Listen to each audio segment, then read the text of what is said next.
I've worked so much on myself after the last few years, and I've really shaken up every close relationship in my life for the better, putting in loads of boundaries over time and loving myself so much more than ever and living more freely and authentically than I've ever imagined I would.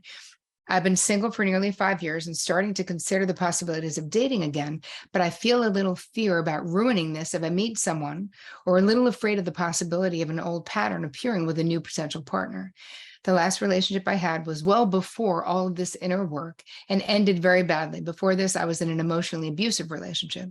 As much as I know I would never allow this to happen to me again, and I'm looking for an entirely different type of partner this time, I think my nervous system is a little terrified of letting someone in again. And the idea of dating really scares me. Terri, can you speak to maybe where I can start with this? Thank you so much. Sure. Here's the thing, like, we really do change. So I want you to, first of all, have solace in the fact that you changing, right? When it comes to who we attract, it's like, imagine that your growth and your change in all these years, you were on this street and now you're on this street, which is like 4 streets up. So now you're going to meet people and attract people that are on a similar street that you're on. So what you were playing out in that abusive relationship, I can tell from what you've said, it sounds like you've worked it out, you've talked it out, you've written it out. So there isn't a need to act out those things because now you have talked them out.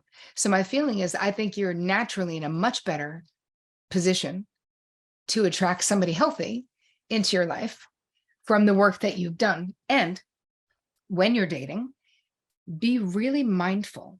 Like, think about the last relationship that you had, and maybe before you actively get back into the dating pool, and write down what were the red flags that you saw, but you ignored in that relationship, because I guarantee you they were there. And even if there are ones that you only saw in hindsight, write those down too.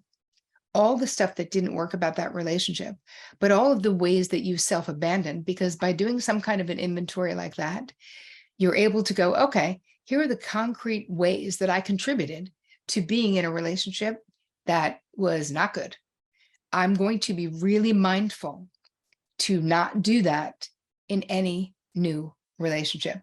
Part of how I did it when I was dating and single and not, and before I got to Vic, is that I got super clear that I would rather be single than be in another not stellar relationship.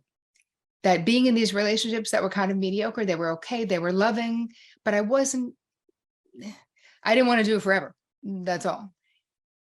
It's like when I got into a relationship with Vic, I was like, I'm not hiding anything. I'm telling this person from the moment we meet what I'm looking for. I'm looking for someone who is interested in getting married at some point, who wants to have a second house, like a lake house somewhere, who would consider having another kid, I just said it all on the first date, because I was like, you know what? If he doesn't like it, bye. I don't have any more time to waste.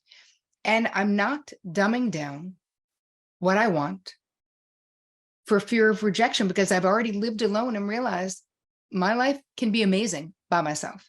So I don't know if that is helpful, but it was helpful to me because I'd never done anything like that before in dating, because I was so about managing the person and managing the expectations and sort of manipulating it all to be the way that I quote unquote wanted it to be.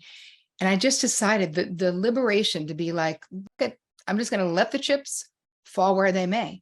And if they're my chips, they'll fall in the right place. And if they're not my chips, they won't. And that's fine too. So really check in with your attitude about dating, because that was really helpful for me.